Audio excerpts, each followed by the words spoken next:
You are not man enough. As a man, have you ever heard these words? Why is it that when men show emotion, it is a sign of weakness? As a man, do you feel less strong when you show some kind of emotion? Here's the thing that you didn't know. There's a report by the WHO that says 1 in 4 people will suffer from a mental or neurological disorder at some point in their life. That is 450 million people. 60% of those people are men. Now, we are going to be talking about the man up mentality here on the show, and we want to look at whether it does more harm than good. Welcome to KTN Life and Style. On Thursdays, we talk about all things health. My name is Susan Joroge. I will be your host. Let's go.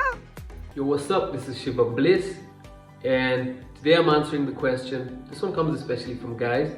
How do we build muscle? How do we train? What do we eat to build muscle? Now, this is the procedure to build muscle. Anyone who wants to build muscle has to take care of these things. Number 1, your workout. When you work out, you want to break the muscle. You want to tear the muscle fibers, and then you want to eat to repair them, and you want to sleep to repair them and build them. When it comes to food, what do we need to eat? Now, a muscle builder's best friend, protein, protein, and protein. You have to have your carbs for energy. You have to have your fats for good functionality of your body, your brain, everything else, your hormones. But protein are the building blocks. Proteins are made of amino acids that help repair and build muscle. How much protein do I need to have? Well, general rule of thumb is your body weight in pounds times 1.25 in grams. So if I weigh, for example, 170 pounds, I want to have 200 to 212 grams of protein every single day. Whether that's split down in 3 meals, 4 meals, 5 meals, doesn't matter. But that's what I want to hit, protein. You can build your carbohydrates and your fat around that. Now, how to track your meals? You can do this by downloading an app like MyFitnessPal, or you could have a food weighing scale. Let's say you don't have these things. What you want to do, every meal, your protein should be 2 palm sizes. For women, 1. Your carbohydrates should probably be cup sizes. 2 cup sizes for men, 1 for women. And your fats can be 1 thumb size. Here's a list to show you A, how to calculate, and B, how to estimate your requirements for your calories.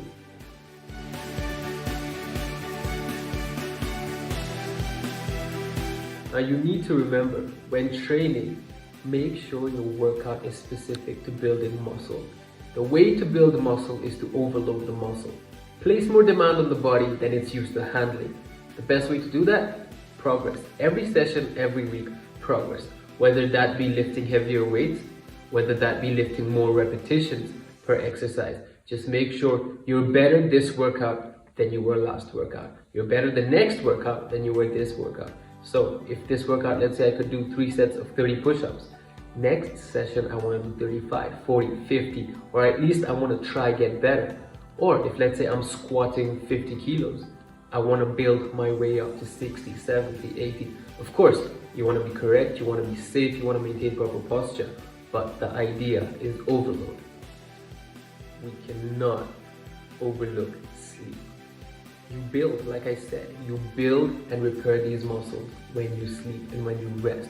If you don't get an adequate night's sleep, then you're not letting that happen. Your body is not building what you've worked so hard to break down and tear in the gym. So 7 to 8 hours minimum, get that sleep. So a lot of people also want to know, what supplements do I need to take? Is it a must to take supplements? Here's a list of my recommended supplements.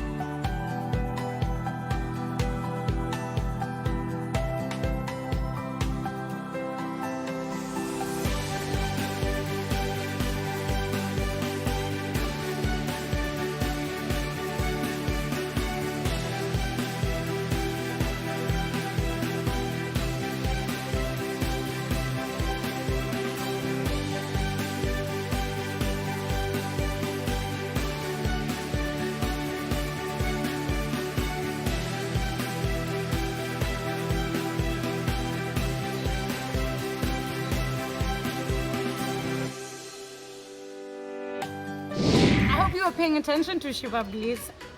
Epic, awesome tips on what to eat to bulk up. Up next is Ask a Doctor. I'm going to be speaking to Dr. Chris Hart. He is a psychologist. Some of you may know him because he's been giving advice for what feels like a million years. Very excited to talk to him about men and their mental health. Let's go say hello. Good morning, KTN Life and Style fam. My name is Laura Mbata, and today I'm sitting down with Dr. Chris Hart. He'll be talking to us about several things in relations to men and mental health, because this is something we've seen time and time again, even with celebrities, with friends, with people we know committing suicide or coming out and saying, I've been dealing with this for a very long time. So that is exactly what we're going to be talking about. Thank you so much for giving us your time this morning, Dr. Chris. Is there anything you'd like to get out of the way before we start the interview? No, indeed. Everything's fine. Okay. So with these issues, whenever they come up, people just come out and say, you know what, why didn't they just come and talk to me? I'm their friend. This is the kind of way I am. So my question is, why do men find it so difficult to speak about the matters that affect them? I think this is pretty general about men, actually. It's not just about their mental health. In general, the world of a man is vastly more competitive than the world of a woman. Men are much nastier to one another, in other words. And so men, all the way through their lives, right from 5 years old in the schoolyard, have been trained to keep their thoughts to themselves. They don't admit vulnerability of any sort to anybody, including, I hate to say it, but their spouses, even their mothers. They won't discuss their physical health issues. They won't discuss their financial worries, anything. It's just a feature of the way men are brought up. And I feel like it's something that's true because it's very competitive, especially with the way we grew up as a society. Your ability to withstand trials and tribulations is what makes you a man. It is expected of you not to whine about having problems, so you have to keep it all inside. And I don't know how they do it, but somehow some of them manage and live up to 70. But for those who are unable to, it's a sad thing. And I actually do agree with your point. But with this, what are the negative, what are the negative, and such as the suicide, which is the most extreme result of bottling up your issues, but what are the issues that someone could deal with in terms of such bottling up of issues? Are they psychological? Is it affecting your work? Like, what does happen to the psyche of someone who bottles up all these issues? Well, first of all, you're right to call it bottling up. That's exactly what men do. You see it in quite mundane ways, like a guy who sees a problem in his marriage won't talk about it, he'll think about it. And he'll overthink it because he's not going straight to his spouse and saying, hey, what's the problem? He'll spend ages mulling it over, and he might get quite involved. He might work it up into quite a big problem when actually it could be dealt with in minutes. I mean, you see this a lot, for example, with a health issue. A man thinks there's something physically wrong with him. His wife would just schedule a doctor's appointment. He will worry about it. And of course, if you Google something, you will instantly discover lots and lots of really vile diseases that might be involved. So he'll work it into something quite serious, especially if there's a little bit of history. I mean, for example, if his mother died of cancer or something, he'll be completely convinced he's got cancer. He's probably got a cold. You see what I mean? So that's the starting point. Everything's inside him and he's worrying about it rather than fixing it. Women have a tendency to start fixing the problem much earlier. And the fixing usually involves talking to somebody about it. But men have this enormous reluctance to talk. And you're right to mention the way we expect men to be tough.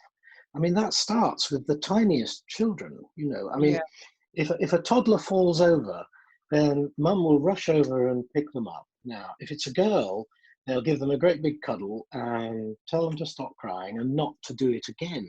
They won't tell that to a boy. A boy will be sort of sent on his way quickly and not told to be more careful. He's expected to fall over and he's expected to be able to deal with it.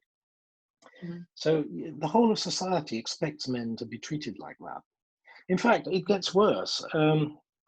If you think about the organizations that are available for men and women to contact, there are vastly more organizations aimed at women, girls, whatever, than there are at men. If a man goes along to an organization and says, I've got something wrong, he's likely to get a rougher hearing. Think of the possibility of a man going to a police station and saying that his wife beats him up.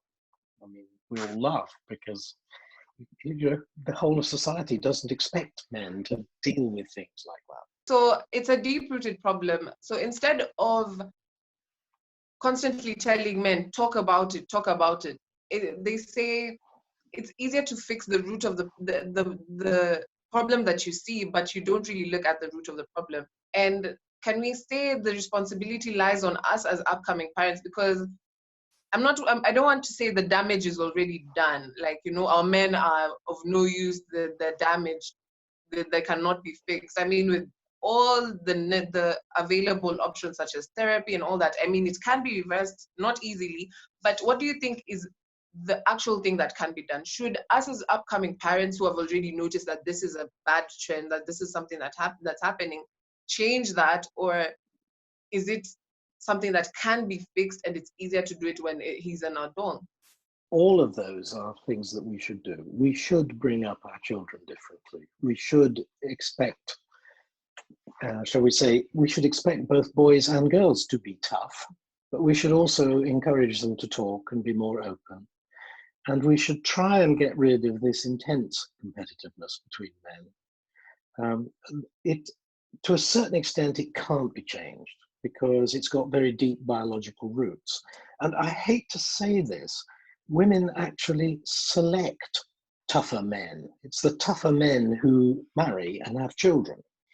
And for that reason, of course, it means men have to be tougher. You don't get married if you're a wimp, faint heart never won fair maiden is what they say, isn't it? And it's true, and I hate to say this. So you could argue that women need to change. Well, that's not going to happen, I suspect. Couples can behave differently. If couples started from the position that they were going to be much more open and honest with one another, and that they were going to talk about issues that, as they arose, rather than bottling them up, and that when, for example, one of them starts to talk about something, their partner makes a point of not giving them a hard time, not criticizing, not being judgmental, then lots of things would start to move in the right direction. So, yes, we could ask society to educate boys and girls differently. We could ask parents to bring them up differently, but we could also treat them differently. We could also change the workplace. I mean, you think about the way the workplace behaves. Men are expected to work very long hours, etc. All sorts of issues of work-life balance begin to emerge. Women have a tendency to be sidelined at work because they won't behave like men. There are all sorts of problems around the workplace which have got the same origins.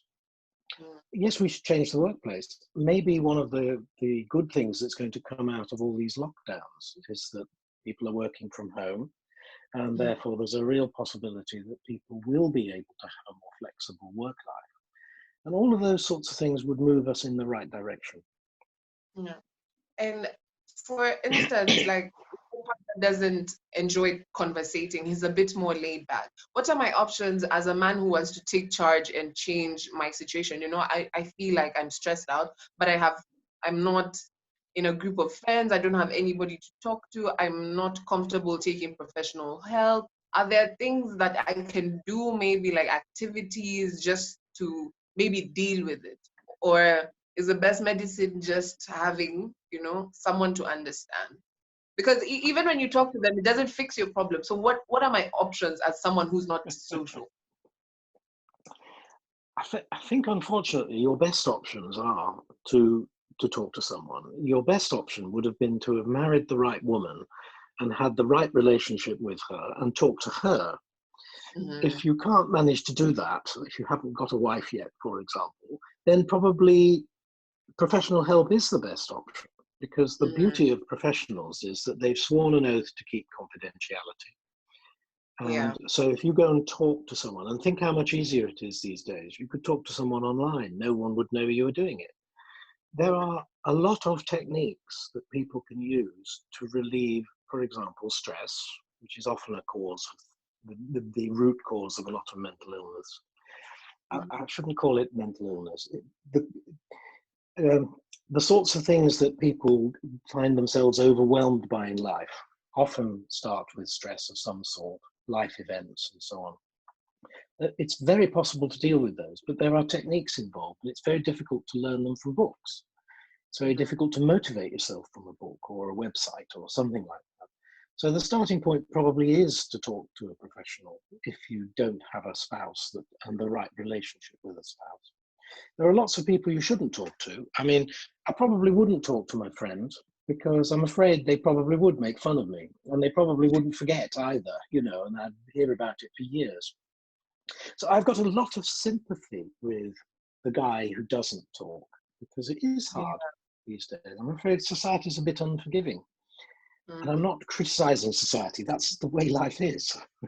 It is, and like when you're saying to seek professional help, I absolutely agree with this. But we come, especially us here in Kenya, we come from a society where the minute you seek help for your mental health, you have a problem. Then you seriously do have a problem. It's a sign of weakness, men or women. And if you ask me today, I feel like I need to talk to someone, but I don't know how to choose this person I'm going to speak to. How do I choose a professional who can help me? What are the things I should look for when seeking out the help I need to deal with depression or something that's really stressing me out? Probably the simplest start is to go online. Most of the people who offer such services will have some sort of online presence. It's a good idea to listen hard to your friends and, in effect, to get personal recommendations. You wouldn't be far out of line if you just gently said, "Oh, I've got a friend who needs some help," and ask that sort of question of a friend, and you'll get mentions of names. It's very difficult to pick a professional without some form of personal involvement. In other words, someone who's already seen them. So at the end of the day, it'll be a word of mouth recommendation of some sort. It's important to choose a professional who's got experience in your particular area, in other words, whatever it is that you are suffering from. So you don't want to go to a psychiatrist for example, anxiety, because he'll promptly give you medication, when actually what you really want is someone to talk to. You see what I mean? You've got to choose the professional for the particular issue that's in your life. Yeah, and I like that when you're saying you can get recommendations, because this is something I feel like we should openly talk about. We're all struggling with something. It's never easy. But thank you so much for coming. We only had 15 minutes, but I enjoyed that. I think we touched base on a lot of the most important things. And I hope we can have a one-on-one when life goes back to normal. You can come over to the studio and we can have a longer conversation. It'd be a pleasure. Okay. Thank you so much, Dr. Great pleasure.